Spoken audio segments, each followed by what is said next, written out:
Di tengah gemerlap kemegahan kerajaan Kalinggapura, malam itu diadakan sebuah pesta besar sebagai perayaan kejayaan dan kemakmuran kerajaan. Para dayang berdandan anggun, berderet melayani tamu-tamu penting yang berdatangan. Raja Kalinggapura duduk di singgasana utama, ditemani sang permaisuri Daneswara, yang malam itu tampak bersinar lebih dari biasanya. Namun, di balik senyum manis yang ia pancarkan, tersimpan pandangan mata yang tajam dan penuh isyarat, tertuju pada seorang lelaki gagah yang duduk tak jauh dari tempatnya, Senopati Menak Prabangkara. Permaisuri Daneswara sejak awal pesta terus-menerus melirik ke arah sang Senopati. Isyarat mata yang tajam, lirikan-lirikan menggoda, serta bahasa tubuh yang penuh makna, seolah ingin mengatakan sesuatu yang tak perlu diucapkan dengan kata-kata. Dan benar saja, saat sang raja telah mabuk berat dan mulai terlelap di singgasananya, sang permaisuri bangkit perlahan, melangkah anggun menuju biliknya sambil menoleh ke belakang, memberi tanda kepada Prabangkara. Mengerti maksud sang permaisuri, Menak Prabangkara pun menyusul diam-diam, menyusuri lorong-lorong istana yang kini mulai lengang.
Apa Kakang akan berdiri di sini terus sampai pagi?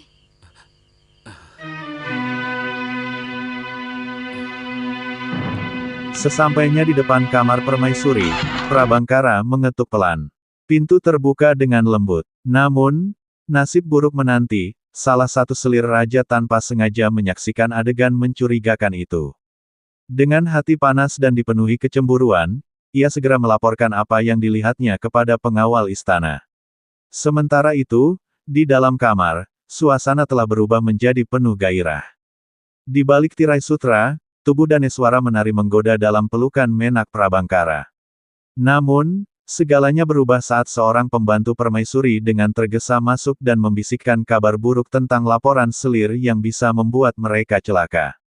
Seketika suasana menjadi tegang. Mereka segera menghentikan perbuatan terlarang itu, menata diri, dan bersiap menghadapi kemungkinan terburuk.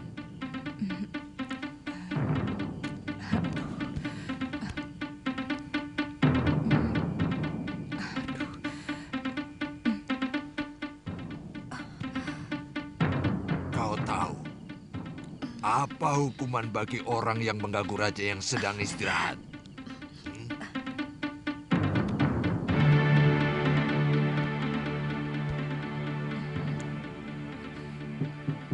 Gusti. Ampun Gusti Prabu, terpaksa hamba melakukan ini karena hamba tidak ingin junjungan hamba terhina. Apa maksudmu? Siapa yang berani menghinaku, ha? Gusti, ampun Gusti. Ada apa, Tirus? Ampun Gusti Prabu, hamba melihat dengan mata kepala hamba sendiri. Nyai Dewi Daneswara telah berselingkuh. Nyai Cumbita melihat Gusti dan melapor ke bilik Gusti Prabu. Ya sudah, terima kasih. Tutup jendelanya.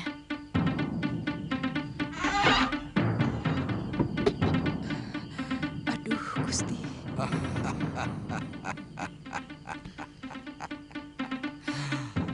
Aku tahu. Kamu memang sudah lama. Tapi aku tidak suka caramu. Aku tidak suka ada fitnah di istanaku. Terkutuklah hamba jika hamba membuat fitnah. Dayang hamba yang menjadi saksi. Tidak sengaja hamba melihat Senopati masuk ke dalam bilik Daneswara. Benar Gusti Prabu, hamba rela dihukum picis kalau hamba berani berbohong.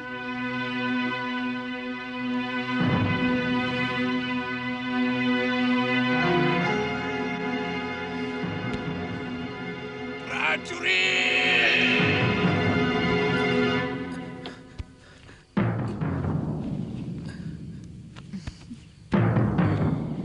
Apakah Kakang selalu kebingungan begitu setiap menghadapi musuh? Menghadapi ratusan prajurit musuh yang mengepung. Secuil pun saya tidak pernah gentar, Dewi. Kenapa Kakang belingsatan begitu? Tenang, Kakang. Hanya dengan pikiran tenang, segala persoalan bisa diselesaikan. Ternyata menghadapi dosa jauh lebih menakutkan.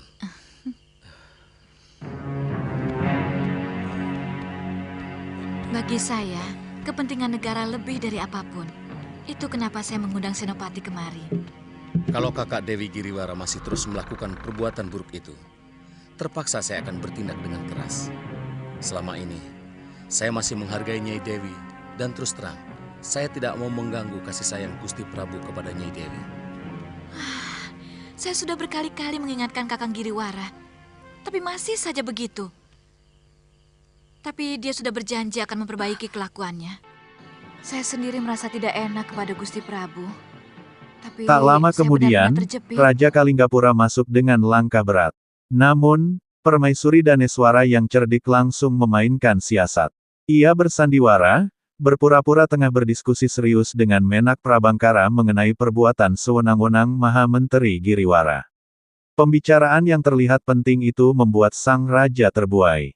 Ia pun percaya begitu saja, padahal baru saja kamar itu menyaksikan pengkhianatan yang tak terkira. Ironisnya, selir yang jujur namun dianggap menyebarkan fitnah, justru diperintahkan untuk ditangkap.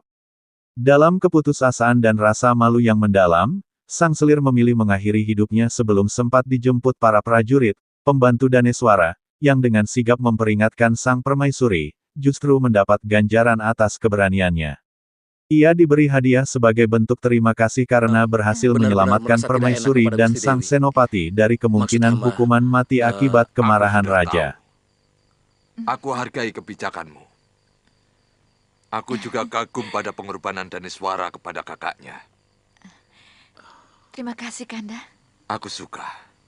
Aku suka dengan kejujuran kalian.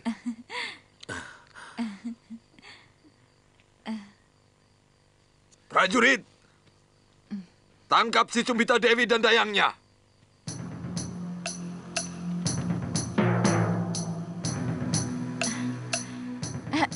Gusti Prabu, kenapa dengan Kakang Buat Cumbita?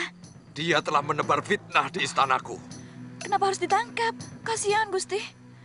Dia patut mendapat hukuman untuk mulutnya yang berbisa ular.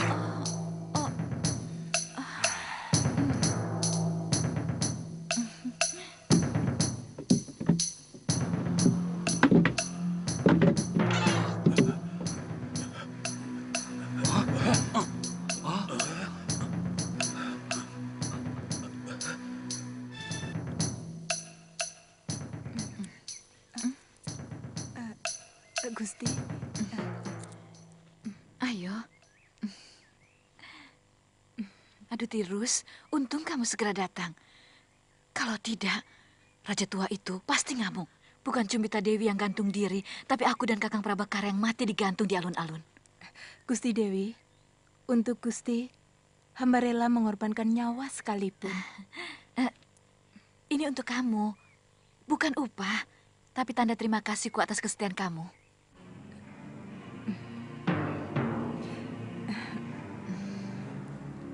Terima kasih, Gusti.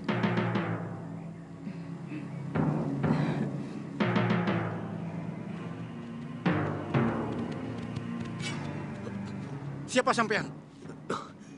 Saya pesuruh Pangeran Danurweda. Ada laporan penting yang harus saya sampaikan. Bagaimana, Daliman? Ada berita yang agak mengejutkan. Senopati Menak Prabakara diangkat sebagai adipati di Kadipaten Karangtal. Keputusan Ayahanda Prabu semakin ngawur. Selama ini kekuatan Kalinggapura hanya bertumbuh pada kesaktian dan ketegasan Senopati Menak Prabakara. Pangeran, ini mungkin siasat Daneswara. Dia sengaja menyingkirkan semua kekuatan di negeri Kalinggapura untuk sebuah perebutan tahta. Daliman, apa ada berita lain? Ada, Pangeran. Dalam pekan ini, Gusti Prabu mau melakukan perburuan di Grogolan. Ah, ini kesempatan yang sangat baik, Pangeran. Kita bisa menyusupkan orang kita ke dalam istana. Tapi apa mungkin pimpinan Bayangkari Raja sangat teliti dalam memeriksa pasukan dan juga abdi dalam pengikut raja? Tentu harus dengan siasat, Pangeran. Biasanya kalau berburu, Sang Prabu membawa istrinya. Iya, betul, Nyai. Biasanya selir yang sangat disayangi pasti diajak. Dan saya yakin bekas istri saya pasti diajak. Sementara itu, jauh di luar istana, di padepokan yang dipimpin oleh Nila Saroya, berita tentang pengangkatan Menak Prabangkara sebagai Adipati Karangtal membuat seorang pangeran kerajaan itu murka. Dengan napas memburu dan wajah tegang, ia menanyakan keputusan itu kepada Prabu Kalinggapura. Namun, sebelum emosi meledak lebih jauh, Nila Saroya angkat bicara. Dalam kata-kata yang tenang namun tajam, ia menyatakan bahwa ini adalah bagian dari siasat yang telah lama direncanakan oleh Permaisuri untuk memecah belah kekuatan yang menentang Giriwara, sang menteri yang kini semakin tamak dan kejam. Sebagai tindak lanjut dari rencana itu, Nila Saroya memutuskan untuk menyusupkan orang-orang Halimun Petak ke istana. Informasi itu kemudian sampai juga ke telinga Prabu melalui para mata-matanya.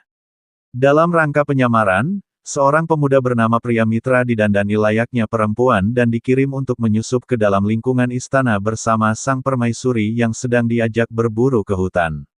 Di hutan lebat, ketika para dayang sibuk mencari jamur dan tanaman obat, Pria Mitra dan Nila Saroya menjalankan misi mereka.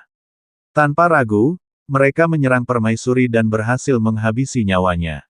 Tubuh permaisuri lalu dibawa diam-diam dan diserahkan kembali ke lingkungan kerajaan sebagai bagian dari siasat yang lebih besar.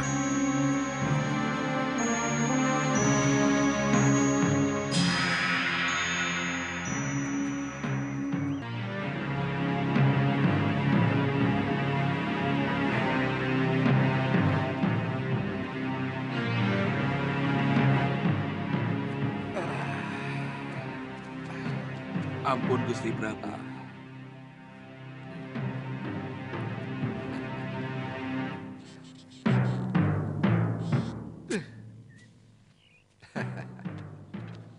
Semua persiapan sudah hampir selesai, Gusti Prabu. Bagus. Besok pagi-pagi prajurit pengiring buruan akan hamba suruh berangkat lebih dulu. Kuda perburuan untuk Gusti Prabu sudah kami siapkan. Kamu atur saja semuanya, Kertapati. Baik, Gusti.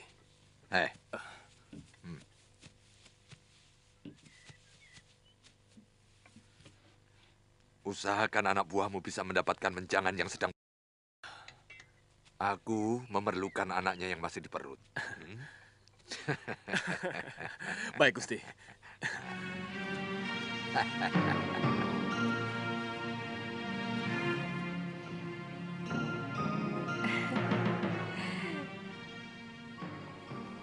Ternyata kamu cantik, pria. Salah-salah, Prabu Darmasunu bisa naksir kamu. Kamu kelihatannya tidak suka, pria. Ini semua karena salah adikmu, Lokahita. Tidak menguasai semua jurus ampuh perguruan kita. Lalu, apa yang harus saya lakukan setelah misalnya saya masuk ke lingkungan Kedaton Kalinggapura? Kamu akan menjadi kunci masuknya kekuatan Halimun Petak. Kamu itu perempuan. Ingat.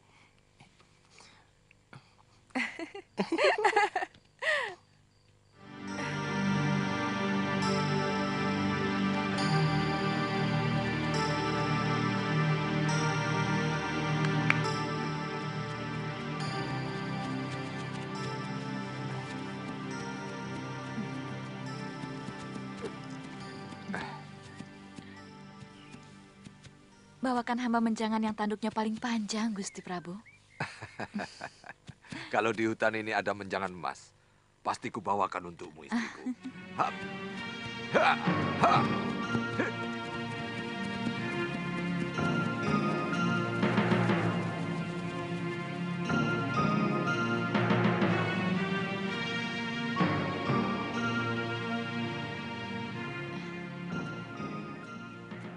Tirus, kita jalan-jalan ke hutan dekat sini yuk. Kita cari jamur barat. Biasanya kalau musim hujan, banyak jamur barat yang tumbuh. Wah, dipepes enak sekali, Gusti Dewi. Apalagi sambalnya pedas. Rasanya enak sekali. Iya, cepat. Panggil 2 prajurit untuk mengawal kita. Baik, Gusti Dewi. Lastri, cepat siapkan pisau dan keranjang. Ayo cepat. Baik.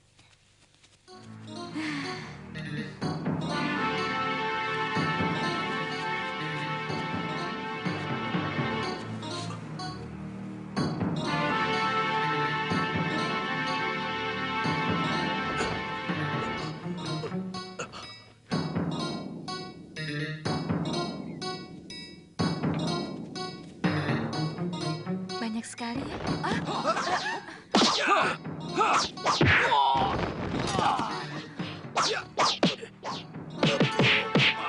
Tirus, kita tinggalkan mereka. Ayo, iya Gusti.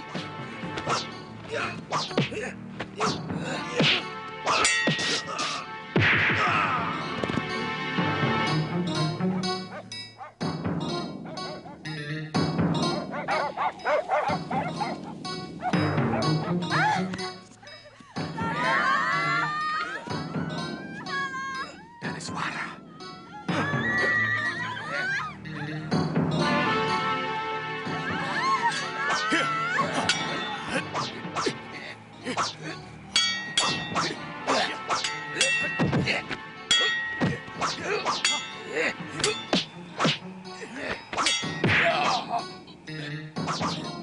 Dia menculik hamba Gusti Prabu. Danis.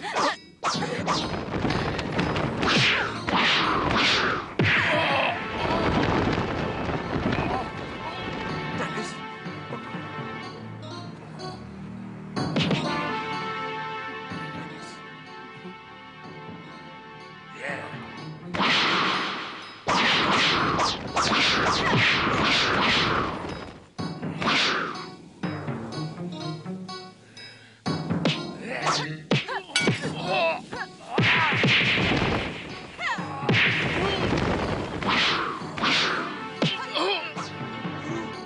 Kenapa?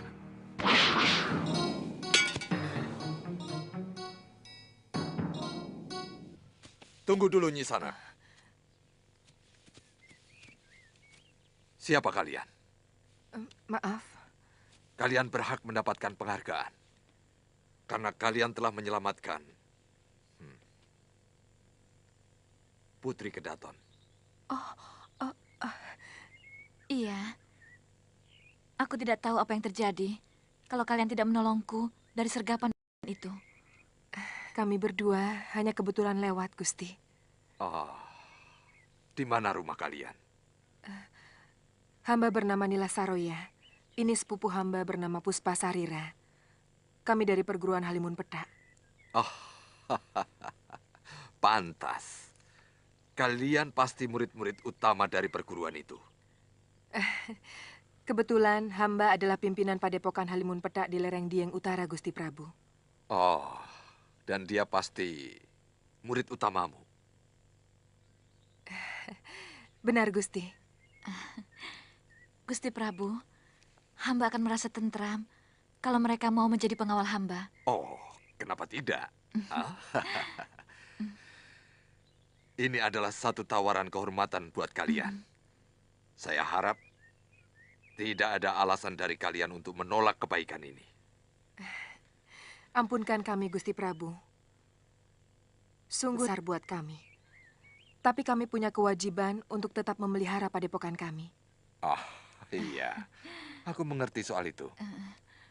Tapi muridmu kan bisa. Siapa namanya tadi? Puspasarira, Gusti Prabu. Puspasarira.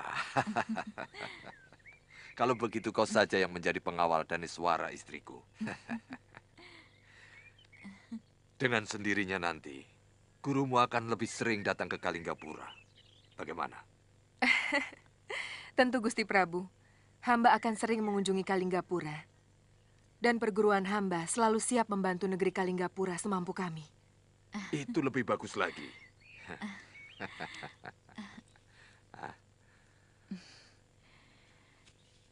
Terimalah tusuk konde emas ini sebagai kenang-kenangan dari saya, juga sebagai rasa terima kasih saya. Terima kasih, Gusti Dewi. Oh iya, Puspasarira, saya pikir kamu tidak perlu kembali ke Halimun Petak. Tapi hamba belum membawa pakaian, Gusti Dewi. Kamu tidak usah khawatir akan kekurangan pakaian di Kalinggapura, Puspa.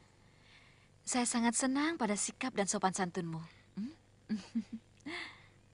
Terima kasih, Gusti Dewi.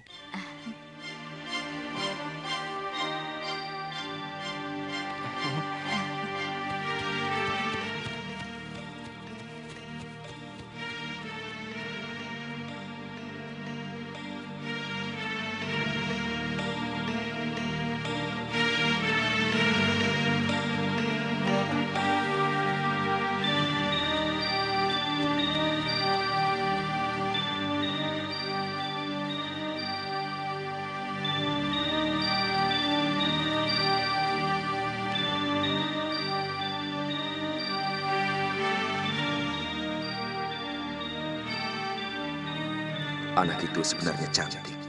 Sayang, sangat tertutup wataknya.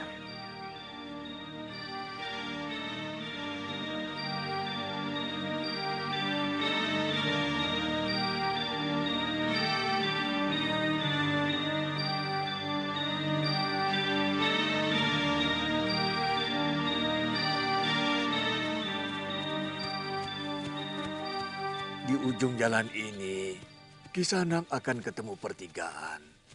Kisanak ikuti saja jalan setapak ke kanan. Nanti akan ada sungai berbatu. Kisanak menyeberang. Di tempat lain, di tengah hutan sunyi dekat padepokan Ranggasuli yang kini dipimpin oleh Atindra, muncul sosok Prabu Angling Dharma. Ia datang membawa berita penting dan niat untuk menegakkan keadilan. Orang-orang Halimun Petak yang tersisa kini berlindung di suatu tempat terpencil, yang ditunjukkan oleh seorang kakek bijak. Kepada mereka, Angling Dharma menyampaikan maksudnya untuk menghukum Nila Saroya yang telah berkhianat. Syukurlah, para petapa dan tokoh tua dari padepokan menyetujui permintaan itu, karena mereka pun menganggap bahwa Nila Saroya telah menyimpang dari jalan yang seharusnya. Baik menerima upah dari sebuah pertolongan. Terima kasih, Kisanak.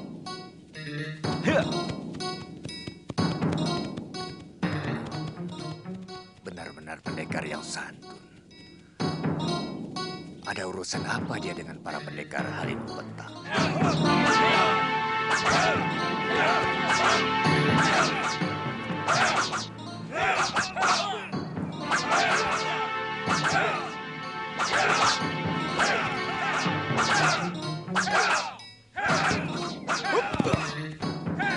Bagus.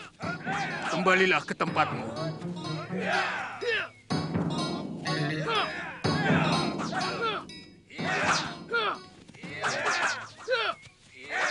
Ada apa, Bang?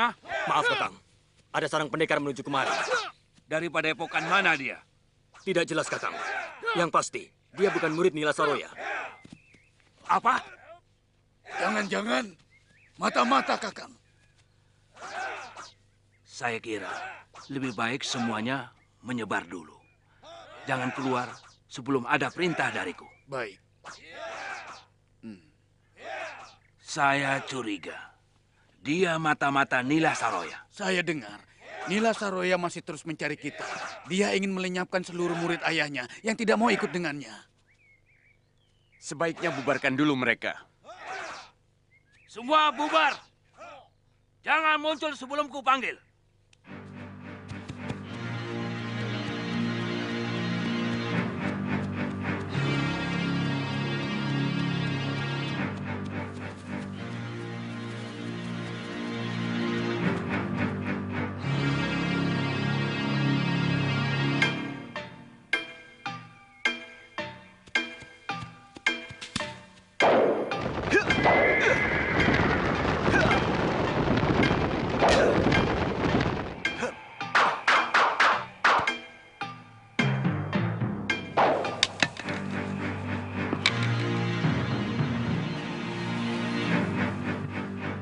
Terimalah salam hormat kami, pendekar.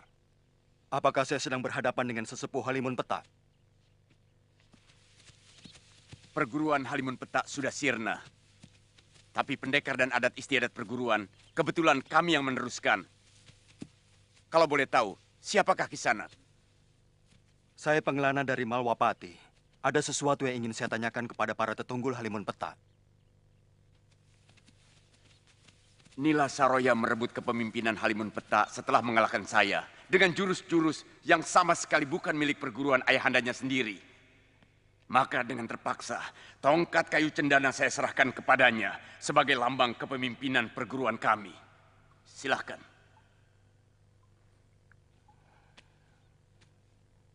Dia telah mencuri kitab pusaka Padepokan Sugalu. Setelah mengkhianati sahabat saya, Empu Masyura yang telah menyembuhkan sakit ingatan yang dideritanya. Sakit ingatan? Dia mengalami kekalahan dalam pertarungan melawan Sudamani, yang menyebabkan 12 saudara seperguruannya tewas. Dan dia sendiri oleh pendekar biadab itu. Benar. Beberapa tahun sebelum dinyatakan hilang, memang dia ditugaskan Kakang Ragasuli untuk mencari seorang bocah yang diyakini sebagai keturunan Siwa. Kami sangat percaya bahwa perguruan yang memelihara anak tersebut akan menjadi jaya. Bagaimana pendekar bisa tahu? Saya sendiri yang menolong Nila Saroya. Dalam keadaan luka parah, saya bawa dia ke Sugalu. Dan Empu Masyura bersedia mengobatinya. Tapi ternyata segalanya berakhir dengan sangat buruk. Empu Masyura telah terpikat oleh kecantikan Saroya, lalu mengawininya. Sementara istri beliau Dewi Sintawati ditelantarkan. Bahkan difitnah dan dibuang di sebuah pulau.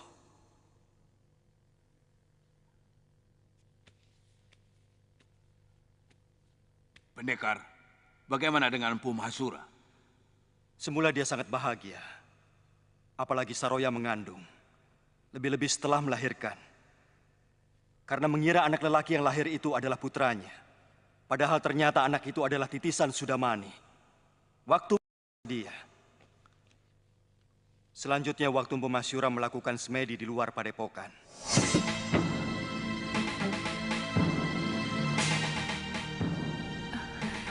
Dasyandria.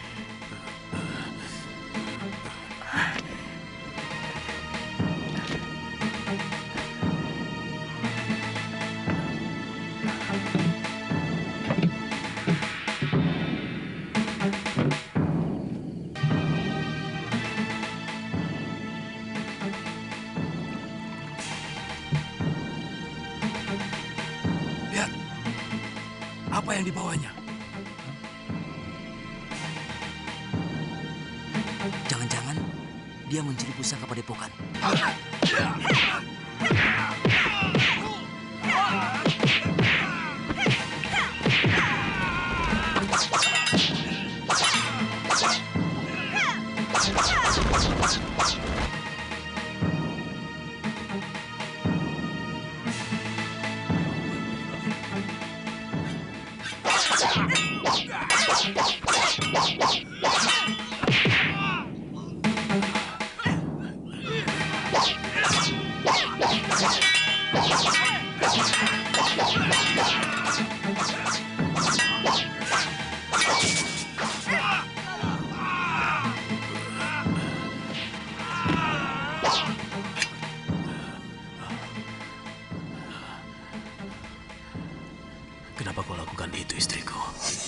Nila Saroya melarikan diri bersama adik tiri Empu Masyura sesudah dia mencuri kitab pusaka Sugalu.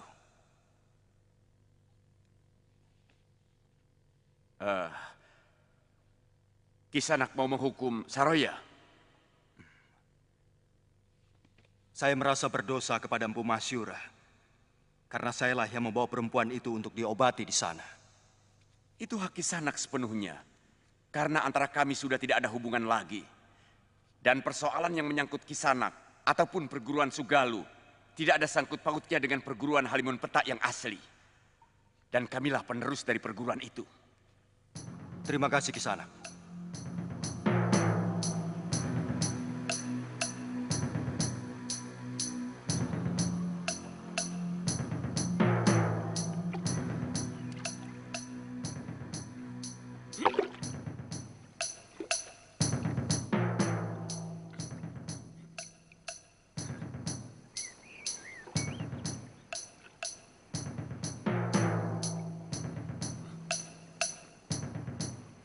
Di tempat yang sangat jauh dari hiruk-pikuk istana, di tepian sebuah sungai di hutan belantara, seorang nelayan sedang menjala ikan. Hari itu, keberuntungan berpihak padanya, ia mendapatkan banyak ikan. Namun, nasib mempertemukannya dengan sesuatu yang jauh lebih berharga. Di antara semak, ia menemukan seorang perempuan terkapar dalam kondisi mengenaskan. Dengan penuh iba, ia mengangkat tubuh perempuan itu dan membawanya ke pondok kecilnya.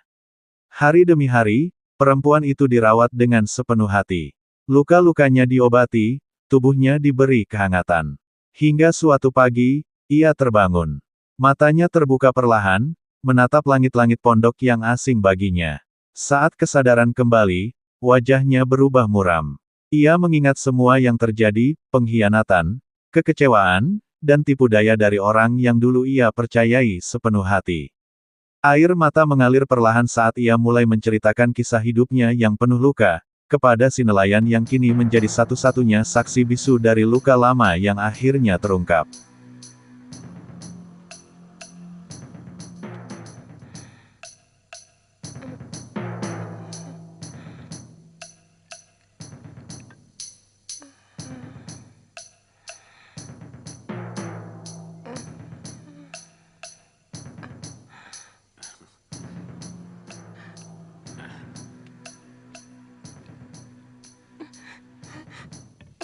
Jangan takut, Nyai. Jangan curiga. Silakan dimakan. Sayur bayamnya diuyup dulu, Nyai.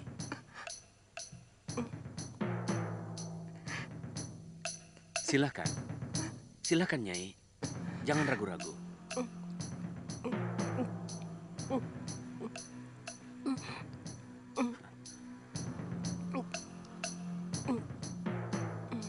Pelan-pelan, Nyai. Jangan sampai perut Nyai kaget.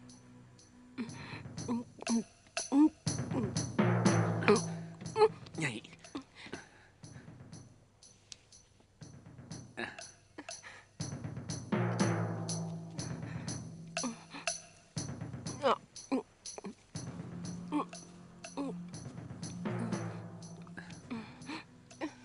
Cukup dulu, Nyai. Usus Nyai masih terlalu lemah. Saya yakin sudah cukup lama tidak diisi makanan. Terima kasih. Kisanak telah menolong saya. Saya ada di mana ini? Nyai ada di gubuk saya. Saya temukan Nyai dalam keadaan pingsan di atas perahu, terombang-ambing di tepi pantai. Minumlah.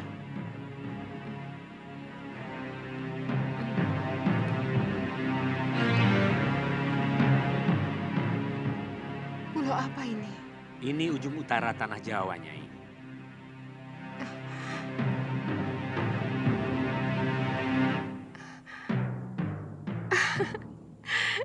Tidak sia-sia pengembaraan saya selama ini.